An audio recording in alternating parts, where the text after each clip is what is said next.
做芋圆好吃的核心就一条，拿捏 Q 弹与软糯的完美平衡，软糯中带嚼劲 ，Q 弹的同时还要爽滑。今天阿里就从这5个方面拆解一下芋圆的制作。欢迎来到阿里厨房，今天咱们就来做三色芋圆。准备了芋头、紫薯和南瓜3种食材作为基材，不仅限于这3种，其他的红薯啊、山药、土豆等等这些都能成为做芋圆的基材，可以大胆的尝试。但不同的食材含水量不同，这直接决定了你需要加多少干粉，而干粉的加入量又直接影响到成品的口感和风味。今天选的这3个含水量就很有代表性，就先从芋头开始吧。最好是用荔浦芋头，蒸熟了就可以直接用，其他的芋头也可以替代，但都会存在一点小问题。注意了，像我这样对芋头过敏的朋友，在芋头煮熟之前一定要戴着手套操作哈。去了皮，洗干净，就把它切成厚片，怎么切都没问题，目的就是让它能均匀受热，更容易蒸熟。我这里要一边拍摄一边操作，所以就一样一样的做。如果手脚麻利，统筹得当，几个品种一起做，效率就会更高了。用什么工具蒸没有关系，只要蒸熟就行。扔电饭锅里蒸会比较省事儿。蒸熟的芋头过秤，有差不多700克，记住这个重量，后面要根据这个重量配粉。芋头本身没有甜味，我这里按每100克芋头配10克糖的比例，加进去了70克砂糖。最终的成品也吃不出来什么甜味的。不喜欢糖的朋友不加也没影响，也可以通过最后的甜汤来控制它的味道。接下来想办法把它捣烂成泥，工具不限，刮刀、擀面杖、叉子甚至拳头都行。看我用这个刮刀随便怼了几下就差不多了。重点来了，淀粉的选择和配比很重要。木薯淀粉被广泛的认为是制作芋圆不可替代的原料，为啥？因为它的支链淀粉含量高，而且分支结构多，糊化后的稳定性强，不容易老化，能长时间保持 Q 弹的口感。干粉配置的黄金法则，记住2:1就行，也就是食材重量的1半。这里700克芋泥就加进去了大概350克干粉，这个比例直接影响成品是偏硬实还是偏软糯。那能换成别的淀粉或者少放多放吗？当然可以。注意前面说的都是影响口感这种很主观的感觉。如果你是一个不在意试错成本，追求独特口感的勇士，欢迎探索无限的可能。例如我就在9份木薯淀粉的基础上掺进去了1份糯米粉，这样能改善纯木薯淀粉可能会带来有点偏硬的口感，这是我认为最好的配比。先用工具大致混合，再上手揉。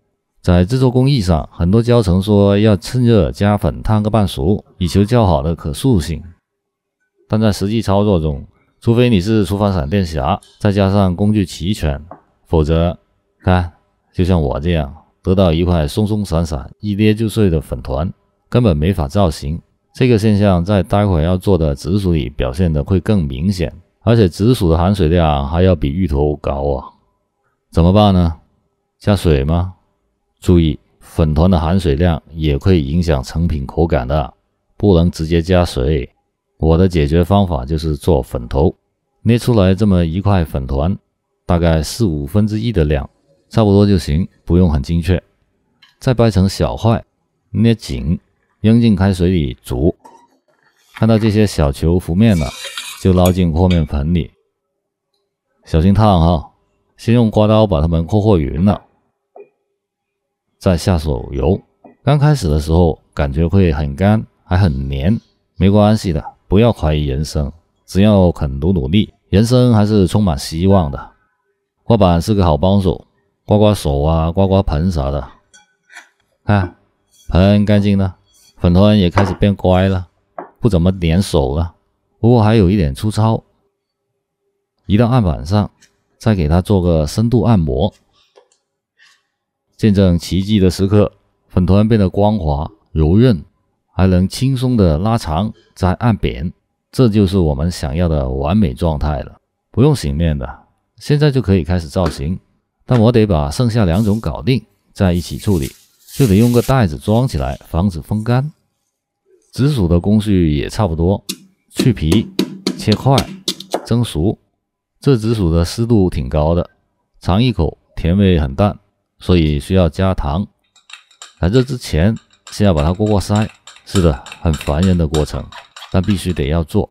不管是红薯还是紫薯，里面的纤维特别多，为了顺滑的口感，就忍一忍吧。最终得到了550克左右的紫薯泥，先按每100克加5克的量，加进去30克左右的砂糖。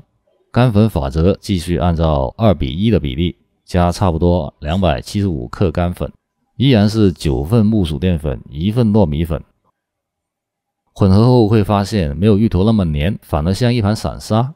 别慌，粉头大法再次启动，同样的操作，揪块、煮浮、捞回、混合、揉，这可比之前的芋头要好揉多了。不同食材的特性差异还是挺明显的，成品出来的口感自然也是存在区别的，这或许就是芋圆的魅力之一吧。同样收获了一坨光滑柔润的紫薯团，包好待用。接下来处理水分含量最大的南瓜，我用的是普通的南瓜，贝贝南瓜会稍微干一点，但也必须要做脱水处理。把南瓜切块蒸熟后，倒进不粘锅里炒，给点耐心，用个中等偏下的火力，慢慢把它炒到可以成团挂勺的程度，就可以关火了。趁热，先加进去一部分木薯淀粉，在锅里把它们和弄匀了，就得到了一块薯粉团。移到案板上，少量多次的加干粉进去揉，用双手去感受它的软硬度变化。这里我没有统计用粉量，但可以确定比之前的2个要多，这还是在炒干了水分的情况下，感觉离目标手感不远了。最后给一勺糯米粉，用来平衡一下木薯淀粉太多造成口感偏硬的问题。搞定，南瓜粉团也完成了。开始最好玩、最解压的环节，造型。这时候也可以叫上家里的小朋友一起动动手，边做边玩，搓成细条，切成小粒，只要注意适时给它撒上点干粉防粘就行了。大小随意，有耐心的可以搓成小圆球，或者捏成小泥人也未尝不可。从蒸芋头开始到做粉头，再揉出光滑不粘手的粉团。当你把这些芋圆全做出来了，就会有一种油然而生的成就感从心里喷涌而出。我这也太厉害了吧！慢着，先别着急陶醉，接下来还有2个要点。先说说怎么保存吧。当然，现在煮着吃是最好的状态。像我这样干太晚了，吃不动了，就先存起来吧。做好的生杯一定要撒足干粉防粘。我是按照差不多1次1袋的分量装袋的，这样取用比较方便。放冰箱冷冻时，在结冰冷冻的条件下，芋圆可以稳定的保存1个月，口感不会有明显的变化。最长不要超过2个月，时间太长了，淀粉老化会造成质地变得松散，不好吃了。好，激动人心的时刻来了，接下来就是要煮了它，吃了它。从冰箱拿出来，不用解冻，敲一下，让它们散开，直接扔进沸水锅里，稍微搅一搅，防止它粘底。等它们都浮起来了，再煮2-3分钟，确保没有硬芯，但也不能煮太久了，过度糊化也会破坏淀粉的结构，芋圆就会失去弹性，变得软烂。重点来了，煮好了立即捞到冰水里，急速冷却，这是提升 Q 弹口感的关键步骤。冰水能让淀粉快速收缩定型，阻止淀粉网络继续扩展，继续维持结构的稳定性。泡多久呢？最好能泡10分8分钟，彻底凉透，再用凉白开或者直饮水清洗一遍，把上面已经产生的粘液洗净，这样爽滑的口感就有了。还有一点要注意的是，最好现煮现吃，短时间冷藏可以，别超过5小时，时间越长口感就越差。最简单的，撒上点砂糖，拌一拌就很好吃。如果家里正巧有椰浆，就来上2勺，还剩点没喝完的牛奶，浇上一点，去冰箱找找，或许还能翻出一点炼奶，也来上1勺，给点香甜。昨天还吃剩了点西米，都搞进去。更巧的是，居然还剩了几颗芒果粒，这不简简单单的一份芒果芋圆西米露就成了。怎么样，有没有馋到你了？想不想来上1勺？